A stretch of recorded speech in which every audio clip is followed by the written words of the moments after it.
दोस्तों, मैं आपका दोस्त मोनू कंबोज सिरसा हरियाणा से आज फिर से आप लोगों के लिए छोटी सी जानकारी लेके आया हूँ।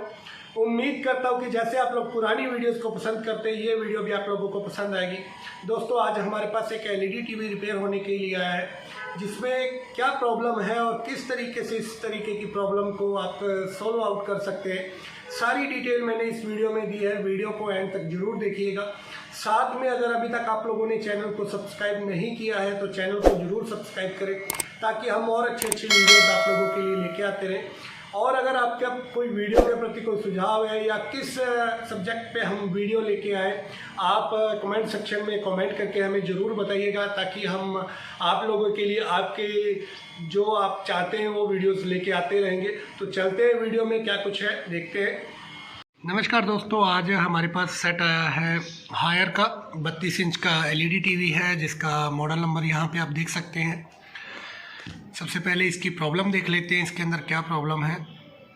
जैसे ही हम इस एलईडी टीवी को ऑन करते हैं तो यहाँ पे देखिए दोस्तों, हायर का जो लोगो है वो सही से आता है, और उसके बाद यहाँ पे प्रॉब्लम आप देख सकते हैं एलईडी टीवी जो इसके अंदर है, इस तरीके की इसके अंदर जो लाइनिंग है, स्पार्किंग आप बोल सकते हैं, इस तरीके की आती है। और हायर का जो यहाँ पे लोगो है यहीं पे रुका हुआ है।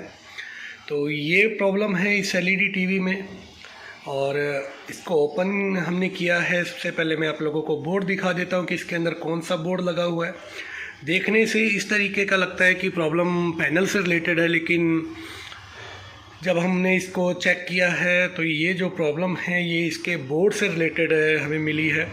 तो किस तरीके से इसको चेक करना है, सारी डिटेल आप लोगों को वीडियो में मिलेगी। वीडियो को एंड तक ज़रूर देखिएगा, ताकि आप लोगों को भी पूरी तरह से पता चल सके कि इस तरीके का अगर कोई प्रॉब्लम आपके पास तो आपको किस तरीके से इसको रिपेयर करना है। तो हमने इसको ओपन किया है। सबसे पहले हम इसका बोर्ड जो है वो देख लेते हैं। यहाँ पे देखिए दोस्तों, ये कॉम्बो बोर्ड है इसके अंदर, जिसका बोर्ड नंबर भी मैं आप लोगों को दिखाने की कोशिश करता हूँ। ये इसका बोर्ड नंबर है दोस्तों। और सबसे पहले इसके वोल्टेज जो है हम वो चेक करेंगे। जैसा कि मैंने आप लोगों को पहले भी बताया कि देखने से ये पैनल का प्रॉब्लम लग रहा था, लेकिन इसमें जब हमने कोई दूसरा अपना यूनिवर्सल बोर्ड लगा के चेक किया है तो पैनल इसका ओके है। अभी प्रॉब्लम जो है वो मेन बोर्ड से है, और मेन बोर्ड में कहाँ से प्रॉब्लम है वो आज आप लोग इस वीडियो में देखिएगा कि किस तरीके से इस तरीके के प्रॉब्लम को आप चेक कर सकते हैं। तो बेसिक वोल्टेज जो है सबसे पहले हमको चेक करना होता है अपने बोर्ड का, तो वो चेक कर लेते हैं हम लोग। सबसे पहले इसकी जो मेन सप्लाई है वो देखते हैं। 12 वोल्ट बिल्कुल ओके यहाँ पे हमें मिल रही है। उसके बाद हम जो दूसरी सप्लाई है हमारी 5 वोल्ट यहाँ पे चेक करेंगे दोस्तों। तो यहाँ पे देखिए 5 वोल्ट जो है ये भी बिल्कुल ओके है। इसके बाद यहाँ पे 1.2 वोल्ट का कॉइल लगा हुआ है, तो हम यहाँ पे 3.3 वोल्ट का ये कॉइल है। 3.3 वोल्ट यहाँ पे देख सकते हैं ओके है। और यहाँ पे 1.2 वोल्ट का भी कॉइल है, यहाँ पे देखिए, जो कि लगभग 1.1 वोल्ट के करीब है, यहाँ पे आप देख सकते हैं। तो ये सप्लाई भी यहाँ पे ओके है। और ये फ्लैश आईसी पे हम यहाँ पे 3.3 वोल्ट चेक करते हैं। तो यहाँ पे देखिए 3.3 वोल्ट जो है वो भी यहाँ पे ओके बन रही है। अब यहाँ पे दोस्तों एक ये रेगुलेटर लगा हुआ है, यहाँ पे एलवीडीएस केबल के पास में लगा हुआ है। ये 1.8 वोल्ट का रेगुलेटर है। तो यहाँ पे देखिए सप्लाई, यहाँ पे देख सकते हैं दोस्तों, सप्लाई जो 1.8 वोल्ट की सप्लाई है वो यहाँ पे देखिए किस तरीके से फ्लैक्चुएट कर रही है।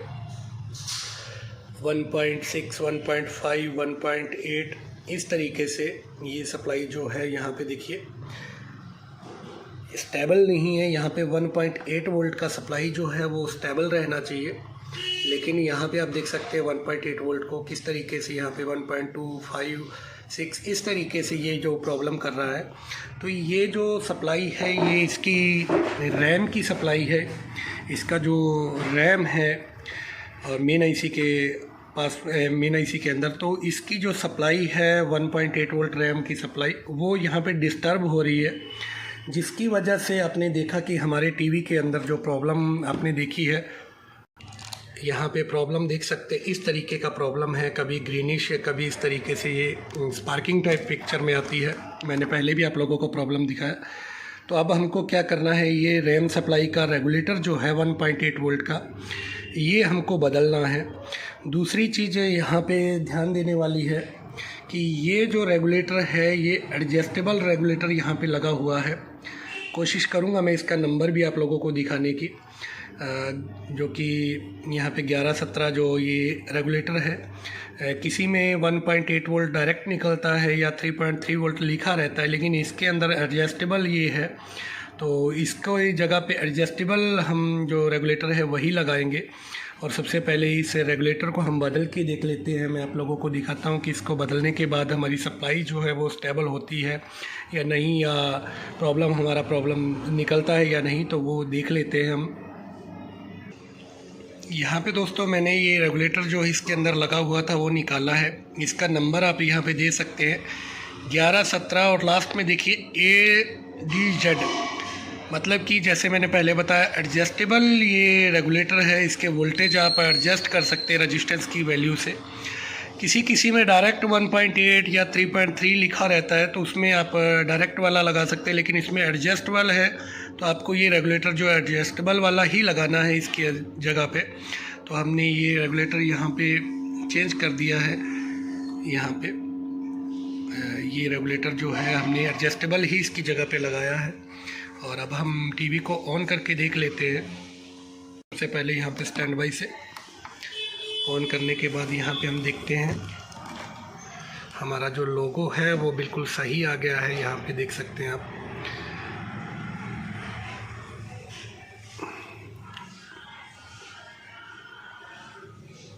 यहाँ पे देखिए लोगो आने के बाद यहाँ पे ब्लू बैक जो है वो भी यहाँ पे आ गया है।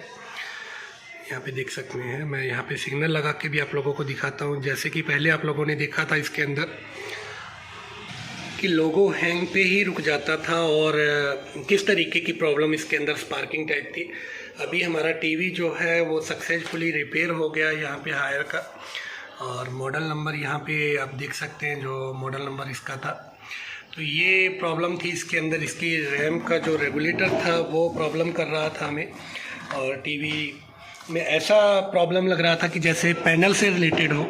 तो कभी भी आपके पास इस तरीके का प्रॉब्लम आता है, आपको लगता है कि पैनल में प्रॉब्लम हो सकता है, तो आप अपना एक टेस्टेड बोर्ड ज़रूर रखिए ताकि कंफर्म हो सके कि प्रॉब्लम पैनल से है या बोर्ड से है या कहीं और प्रॉब्लम है।